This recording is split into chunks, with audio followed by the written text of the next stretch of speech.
Welcome back to the La Liga News Show, where I'll be giving you the latest news, the latest rumors, the latest updates, anything that's coming out from La Liga. Listen, you guys already know this is your favorite show, this is your favorite series, so before we even start, you guys know what time it is.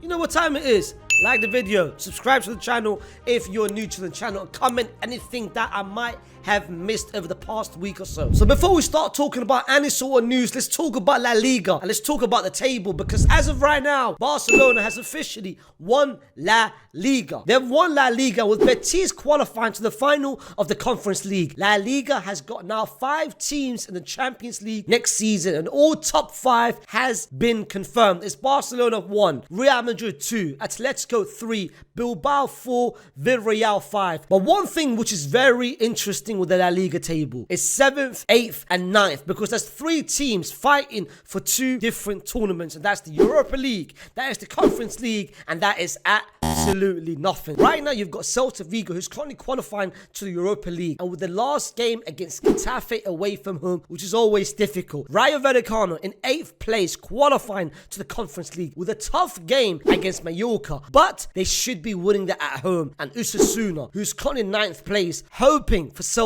or Rayo to drop points, but at the same time having to beat Alaves. And whilst the European spots are tasty, the relegation battle might be very interesting as well. You've got Espanyol and you've got Leganes fighting on which team will go down. Would it be the Barcelona arch nemesis, or would it be Leganes, who's pretty much picked points against Barcelona, Atleti, and could have been Real Madrid? So put down in the comments who you prefer to get relegated. Is it Espanyol or is it Leganes? And now let's take it to the teams, and let's start with the top 3. The 3rd place, Atletico Madrid, who you guys know start the year top place, numero uno, 1st place in La Liga to enter 2025, 3 points ahead of Real Madrid, 5 points ahead of Barcelona, but ended the season picking up 29 points out of possible 52 points in La Liga. They dropped 23 points in 2025, and most of them came away from home. Hence the reason why Jan Oblak came after the game and said, listen, Atletico can't afford another year of playing so poorly away from home. Hence the reason that next season is going to be a massive season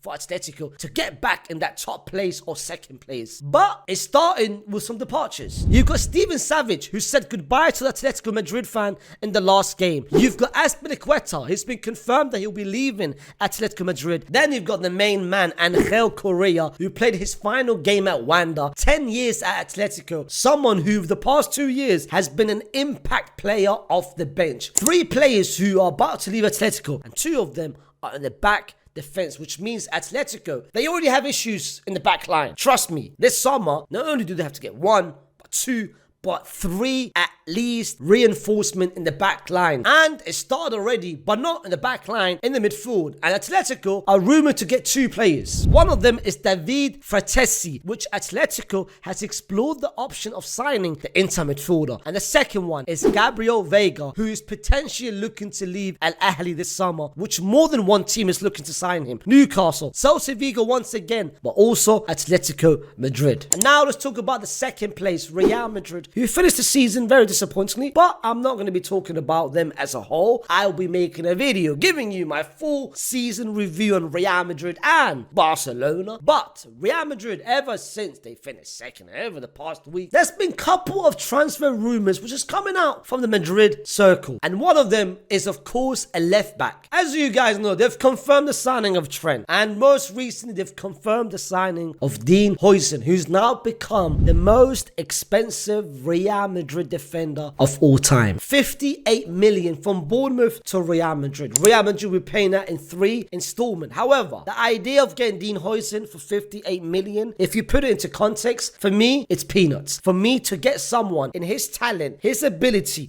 in today's market where everything's inflated, where everyone's going for crazy money, someone who's as young as him, someone who's got high ability than him, someone who's right now labeled as one of the most talented centre backs in the world, bro, it's an easy signing. For me, 58 58 million, that looks like a bargain, especially in today's market. Real Madrid made the right decision. However, Real Madrid are not done yet with defenders, as they've now confirmed the right back, as they've now confirmed the centre back. They are now looking at a left back. Yesterday, I made a video giving you guys who should Real Madrid sign as a left back, and I gave you guys different options. There was 2 options which were most likely the main 2 options which has been circulating in terms of the transfer rumours. One of them being Theo Hernandez. Theo Hernandez has offered himself to come to Real Madrid. He's basically said, please let me join Real Madrid. He's basically on his knees begging for Real Madrid. He's literally desperate to come to Real Madrid, but Real Madrid are saying absolutely not. No, thank you. Mucho gracias.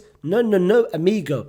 I don't want you. You might wonder why. That's because Xabi Alonso and Real Madrid are very interesting looking at one left back only, and that is Alvaro Carreras, who as of right now, they've agreed personal terms, and as of right now are trying to get that release clause of 50 million to try to drop it a little bit lower, because they feel like 50 million is a lot of money. One thing for sure, they are trying to pull the trigger on Alvaro Carreras, and they see him as the left back for Real Madrid for so many years to come. And this isn't a Real Madrid signing, this is a Xabi Alonso signing, because Xabi Alonso is heavily involved in the transfer window and has pretty much got influence in every single player that Real Madrid signs. Very different to what it was before with Carlo Ancelotti, where Carlo didn't really have anything to say. He wasn't allowed to give his opinion on whether I can or I want to sign him, or you know what, nah man, I ain't trying to sign him. Xabi Alonso is pretty much given the green light to do whatever he wants. Hence the reason why the board and Real Madrid are prepared to spend a lot of money, 58 million on a centre back. Left back, about 50 million. And they're trying to sign more and more players. They've basically said, listen, we've got money, but yo, Carlo Ancelotti, we don't trust you with that money. We're going to keep that money and we're going to wait for Xabi Alonso. Xabi Alonso, as you guys have seen, he's got a lot of influence. He's basically agreed with Perez that if you want me and if you want me to come, I need to have the final say in every transfer. And as of right now, he's getting every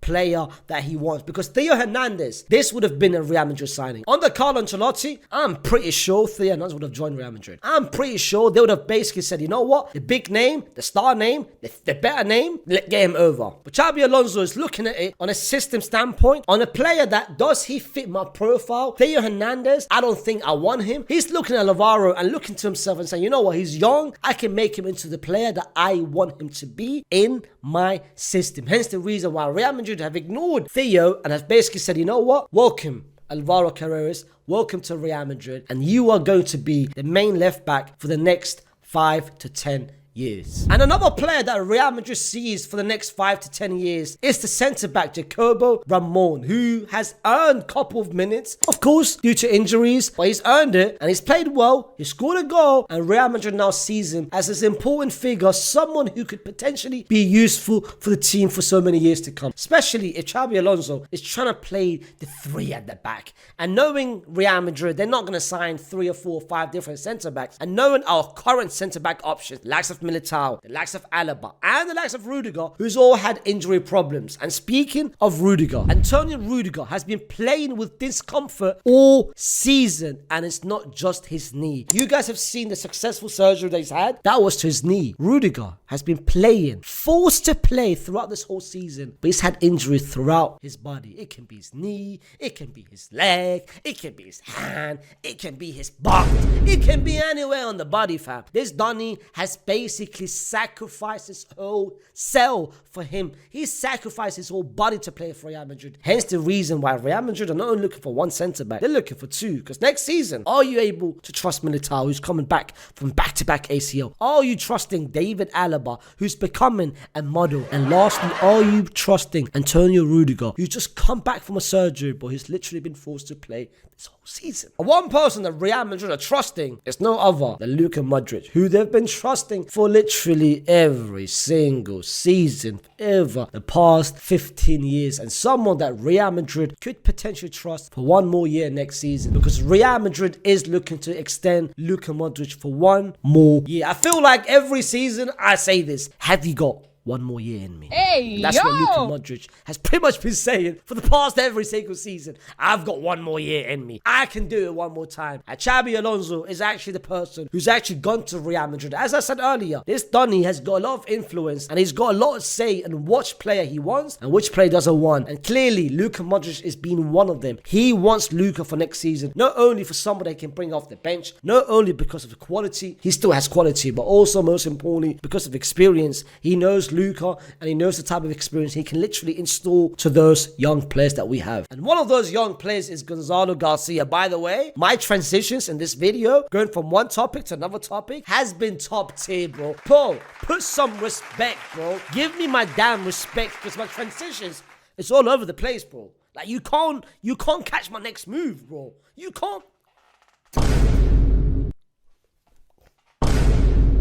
Yeah, that's what I do. Anyway, Gonzalo Garcia, despite the limited minutes, has got 2 goals for Real Madrid. And literally every single club, whether that's the 3rd division, 2nd division, and pretty much half of La Liga, half of the top 10, wants Gonzalo Garcia. Because they see him, first of all, as a complete player. Secondly, someone who, given the chance, given the opportunity, given the moment, bro, you might have one of the most talented strikers in La Liga. And I'm not saying it just because he's a Real Madrid player. I'm not saying it because he's a Castilla player. I'm not saying it because he's a La Fabrica graduate. But trust me, I've seen him. Every time he comes off the bench, this Donny impresses. This Donny does well. And if given the chances, if given the keys, you might have got yourself an talented young striker for so many years to come. But the reason why he can't play for Real Madrid is because we already have a striker. And his name is Kylian Mbappe, who's about to break 40 goals and who is currently 1 goal away from getting the golden boot. 1 goal away in a season which has been labelled a poor season. In a season which have said, you know what, this Don is finished. In a season where everyone's looked at him and said, you know what, why have you not played well? He's about to walk away. With this season being labelled a bad season, he's about to walk away with the Pichichi, the golden boot, and over 50 GAs in one season. And this is a bad season. So just imagine how next season under Xabi Alonso and on a different system, I can't imagine how many goals he's going to have. Kiki. This season, we might have seen Kiki. Next season, we're going to see Kiki. Kiki. And now, let's take the team that won La Liga. The team who finished first. And the team who is basically saying goodbye to number 10 and hello to the new star man. Barcelona is basically saying goodbye to Ansu Fati. Ansu Fati is most likely going to be leaving Barcelona this season, which isn't really a surprise. It was something that we all expected, because I don't think Hansi Flick looks at Ansu Fati and says to himself, my brother, I don't really have faith in you. My brother, just put it in the back. Wallah, put it in the bag, fam. Go to South Africa. You've got Kaiser Chiefs. You've got Sundowns, who's having an incredible season. Oh, you guys not deep in it, bro. The Club World Cup. We're about to see the Sundowns and not Barcelona, fam. That's how you know who's a bigger team, bro. So Ansu Fati, if you want to play in the Club World Cup, you know which team to come. You know which team to join, bro. Come join the Sundowns, baby. But as they're saying goodbye to Ansu Fati, they're about to say hello and welcome the new number 10. It went from Dino to Leo Messi, and the next star man, potentially the next Ballon d'Or winner, and that is Mr. Lamine Yamal, who has pretty much been confirmed of getting the number 10 next season. Barcelona, as they've won La Liga and the Copa del Rey and the Super Cup, 3 trophies, they are going all in for next season, because not only do they want to replicate what they've done this season, they want to win one thing and one thing only, that is the Champions League. And they are already pretty much going gun blazing already, fam. Firstly, is to do with a winger, as that is Barcelona's top priority position right now, even without selling anyone, as Deco has made it clear that this season they've relied a lot on the likes of Lamine Yamal, on the likes of Rafinha, and they felt like they needed someone off the bench that can pretty much do the same impact, and that's why they need a winger as badly as possible, and one of them being Luis Diaz, who Deco is still very interested in him. I can't lie, wallah al-azim. Bro, Luis Diaz in 2025, bro, are you trying to gas it? Are you trying to gas it up? My brother, just put the petrol in the bag, fam. Put the falafel in the bag. This Donny is ma'a salama finito, fam. The same way I said about Ansu Fati, finito. Luis Diaz in 2025. Why are you trying to hype it up, Ak? Why are you trying to hype it up? But if Madrid, I can't lie, as a Madrid fan, if Barcelona signs him,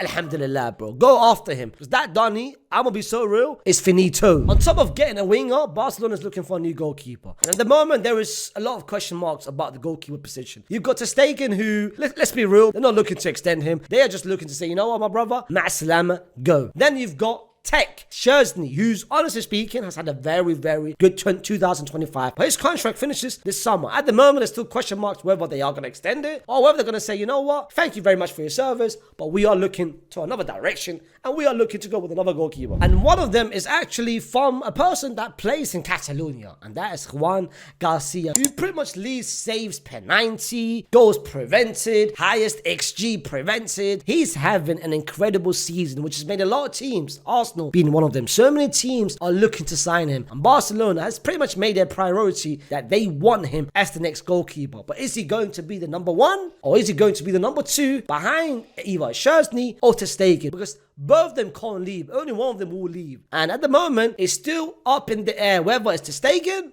or whether it's Szczesny. And another person who might be leaving and who might stay is Ferran Torres, who Aston Villa has actually made him a top priority for this summer. Unai Emery is trying to build a band of misfits, bro. You've got Marco, you've got Rashford. You might as well start Ferran Torres in there because Ollie Watkins could potentially leave Aston Villa, and that's why they want Ferran Torres. Are Barcelona looking to offload him? That one, I can't lie, I don't see it happening because Barca can't really offload a winger as Ansu Fati is leaving. They can't afford Ferran Torres to leave because that means they're only going to have one person, and that is Lewa.